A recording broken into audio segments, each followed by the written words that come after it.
Hi అండి, అందరికీ నమస్కారం అండి. ఫ్రెండ్స్, మనకి ఇప్పుడిప్పుడే మరొక ముఖ్యమైన అప్డేట్ అయితే రావడం జరిగిందండి. అది కూడా 80 ఏళ్ళు దాటిన వారందరికీ కూడా ఈసీ కీలక ప్రకటన అంటూ మనకొక లేటెస్ట్ అప్డేట్ అయితే రావడం జరిగిందండి.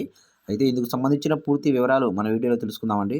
వీడియో ఎక్కడ స్కిప్ చేయకుండా చూడండి ఫ్రెండ్స్, అప్పుడే మనకు పూర్తి సమాచారం అయితే అందుతుంది. ఇక లేట్ చేయకుండా టాపిక్‌లోకి వెళ్ళిపోదాము. ఫ్రెండ్స్, నాదొక చిన్న రిక్వెస్ట్ ఫ్రెండ్స్, ఇంతవరకు మన ఛానల్‌ని ఇంకా సబ్స్క్రైబ్ అయితే చేసుకోకపోతే సబ్స్క్రైబ్ అయితే చేసుకోండి. ఎందుకంటే గవర్నమెంట్ నుంచి ముఖ్యమైన అప్డేట్స్ మీకు తెలియజేస్తూ ఉంటాను.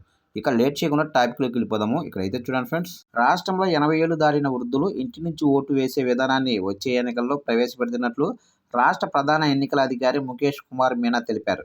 ఇలాంటి వారు రాష్ట్రంలో 4.70 లక్షల మంది ఉంటున్నారని పేర్కొన్నారు.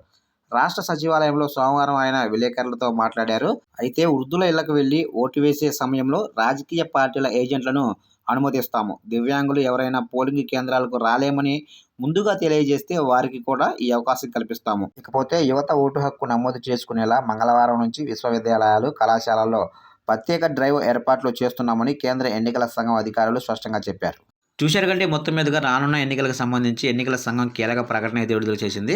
80 సంవత్సరాలు దాటిన ఎవరైతే వృద్ధులు ఉంటారో వారందరికీ కూడా ఎన్నికల అధికారులు ఇంటి దగ్గరికే వచ్చి ఓటు అయితే వేయించుకుంటారు.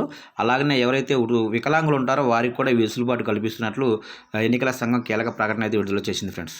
చూశారు కండి, అప్డేట్ కనుక నచ్చినట్లయితే లైక్ చేయండి. ఇలాంటి మరిన్ని అప్డేట్స్ కోసం ఇప్పుడే మన ఛానల్ని సబ్స్క్రైబ్ అయితే చేసి ఫాలో చేయండి ఫ్రెండ్స్.